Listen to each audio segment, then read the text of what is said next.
السلام عليكم دمانتين داوديال kusoo dhawaada barnaamij kale oo aynu kaga hadli doono shuruudaha lagaaga baahan yahay marka aad rabto inaad furashan sameyso ama laysanka gaariga. waxyaabaha ugu horeeya ee lagaaga baahan yahay inaad sameyso ayaynu halkan kusoo qaadan doonaa. kusoo dhawaada dhammaantiin.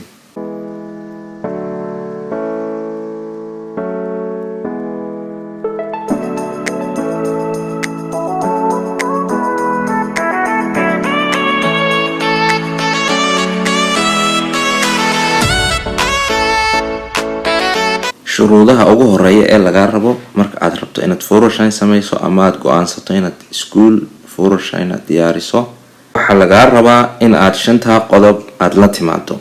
shanta qodob waxa kamid ah waa test, waa tijaabada indhaha in indhahaagu si fiican wax u arkayaan iyo in kale.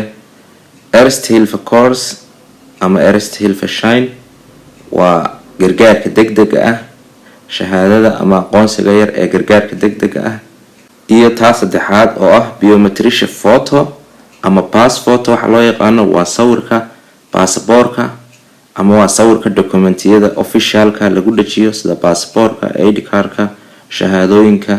sawirkaas laga rabaa isagana inaad soo gasho oo kur ah.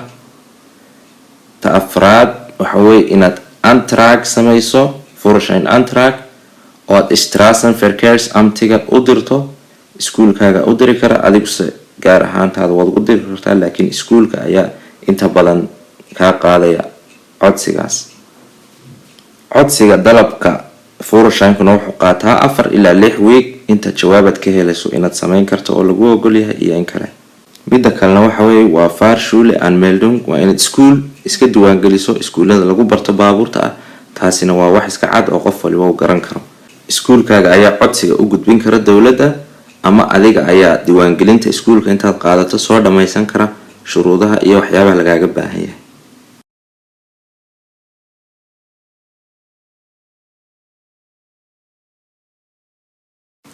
test ama tijaabada indhuhu waa mid laga rabo in aad sameyso ka hor codsigaaga. waxaad ka sameyn kartaa meelaha muraayadaha lagu iibiyo, meelaha ama goobaha laga helo muraayadaha aragga. qiimaha aad ku sameyn kartaana maaha qiimo aad u badan, 6 ilaa 10 euro inta u dhaxaysa ayay kuugu sameyn karaan tijaabada indhaha.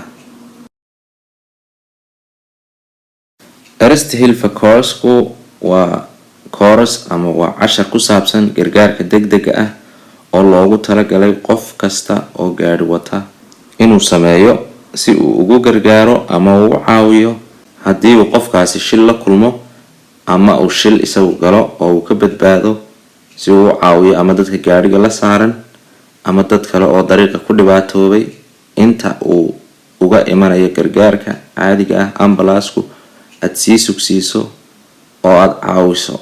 waa gargaar loogu talagalay caawin kooban oo aad sii caawiso qofka patientka ama qofka dhibaataysan ee meeshaas dhibaatada kusoo gaadhay ilaa inta ay uga imanayaan dadka takhaquska caafimaadka leh. shahaadadan yar waxaad ka qaadan kartaa ama aad kooraskan ka sameyn kartaa Deutsche Rotes Kreuz, waa laanqeydka cas ee Jarmalka, ama Malteser qolyaha la yiraahdo ee calaamada balaaska ah. ambalaasyadooda aad ku aragtaan magaalooyin badan oo kamid ah Jarmalka. qiimaheeguna waa 25 euro ilaa 30 euro qiyaastii. muddada aad ku diyaarinaysaana waa saacado kooban maalin gelinkeed amaba kaba yarba.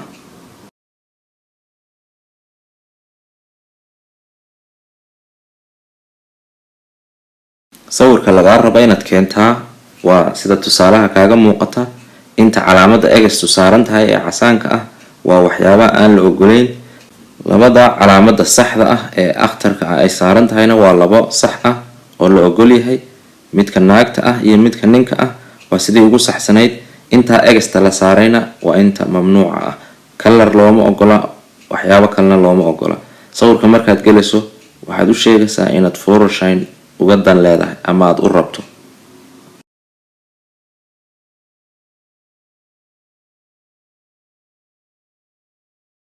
sawirkan waa sawir kale oo la mid ah kii aynu soo aragnay.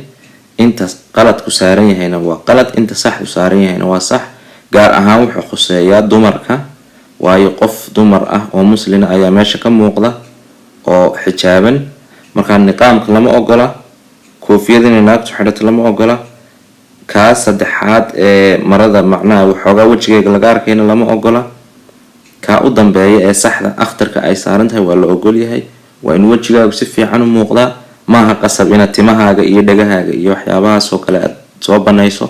waxaa muhiim ah in wejigaaga uun si saxa loo arko.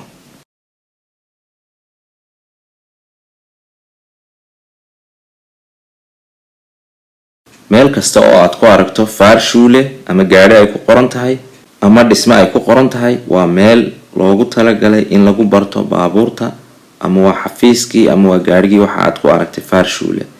xafiiskaas ama meeshaas ay ku qoran tahay faar shuule waad geli kartaa, weydiin kartaa, iska soo diiwaangelin kartaa.